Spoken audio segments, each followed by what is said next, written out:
নমস্কার, আমি জয়ন্ত চক্রবর্তী, বলকলকাতা টিভির ভাইস প্রেসিডেন্ট এবং মুখপাত্র।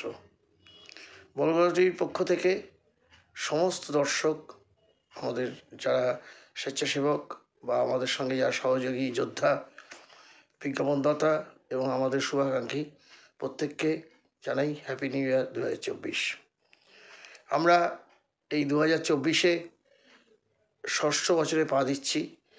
পঞ্চম বছর অনেক লড়াই ঝড় ঝাপটা পেরিয়ে এসে আমরা আবার একটা নতুন লড়াইয়ের মধ্যে এসেছি। আমরা লাইভ টিভি শুরু করেছি, বলকলকাতা লাইভ টিভি। আপনারা দেখুন, সাবস্ক্রাইব করুন এবং শেয়ার করুন, আমাদের পাশে থাকুন। আগামী দিনে আরও অনেক নতুন নতুন চমক এবং আমাদের প্রচেষ্টা যেগুলো আছে সেগুলো আমরা সফল করব এবং সবাইকে নিয়ে আমরা এগিয়ে যাব আগামীর পথে। আপনারা পাশে থাকবেন, যেরকম ছিলেন, আশা করি সেরকমই থাকবেন, সাথে থাকবেন। বলকলকাতা সত্যের পথে, সর্বদা সত্যের খোঁজে আপনাদের সঙ্গে আছে, থাকবে। এই কথা বলে আপনাদের সবাইকে আবার নতুন বছরের শুভেচ্ছা জানিয়ে ভালো কাটুক, সবাই ভালো থাকুন, সুস্থ থাকুন এবং আনন্দে থাকুন, বলকলকাতার সঙ্গে থাকুন। এই কথা বলে আমার শুভেচ্ছা জানালাম। নমস্কার।